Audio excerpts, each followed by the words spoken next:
आप सभी का मेरे चैनल पर स्वागत है। यदि आपने कल चौथ का चांद देख लिया है, यदि चौथ के चांद की आपको दर्शन हो गई हैं, तो अब आपको क्या उपाय करना चाहिए? अब आपको ये कथा सुन लेनी चाहिए। इसको सुनने से आपका ये दोष हट जाता है। कथा इस प्रकार है। सत्राजित नाम के एक यादव थे। वे सूर्य देव के बहुत बड़े भक्त थे। उन्होंने सूर्य देव को प्रसन्न करके समयंतक मणि को प्राप्त कर लिया था, जो रोजाना 20 तोला सोना देती थी। एक बार सत्राजीत ये मणि पहनकर राजा अग्रसेन की सभा में गए। सबको लगा स्वयं सूर्य देव आ रही हैं। तब श्री कृष्ण ने कहा कि ये सत्राजीत हैं और उन्होंने सूर्य से ये मणि प्राप्त की है। तब कृष्ण ने सत्राजीत से कहा, राजा को अमूल्य वस्तु भेंट देनी चाहिए।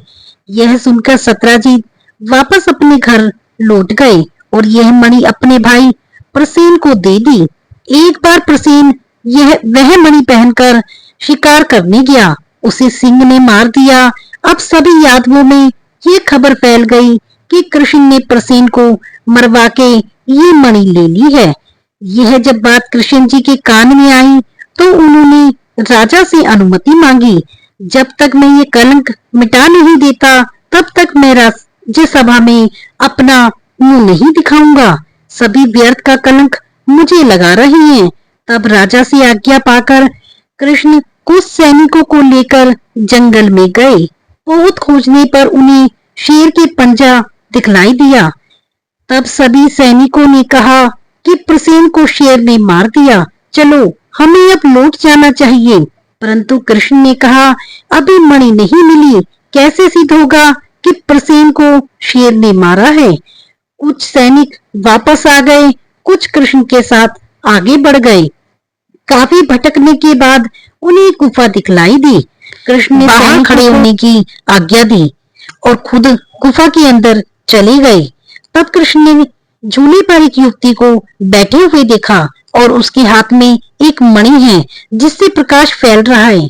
जब कृष्ण ने पूछा, ये मणि तुम्हें कैसे मिली, तो वह बहुत जोर से अपने पिता को पुकारने लगी।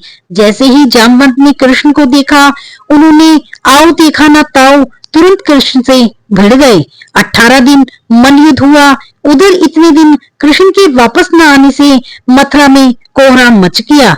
बलराम जी और अग्रसेन, उनके माता पिता, अन्य लोग बहुत दुखी हुए।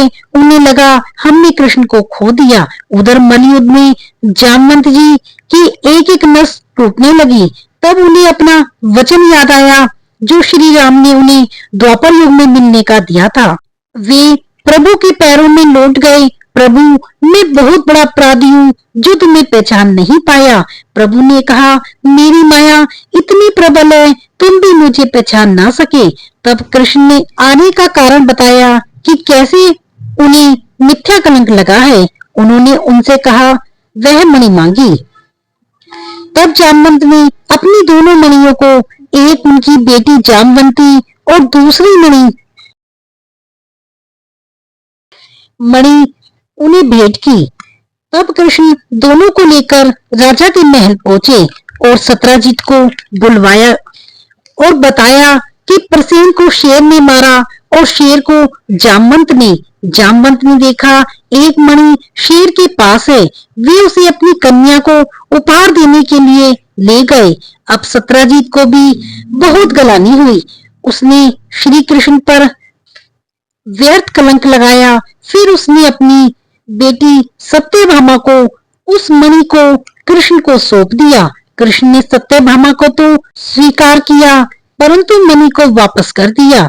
जिस मणि के कारण मेरी प्रतिष्ठा धूमिल हुई, मैं उस मणि को नहीं स्वीकार कर सकता। लेकिन जब सत्राजित को बहुत पश्चाताप हुआ, तब कृष्ण ने कहा, आप अपने मन में खेद ना करें।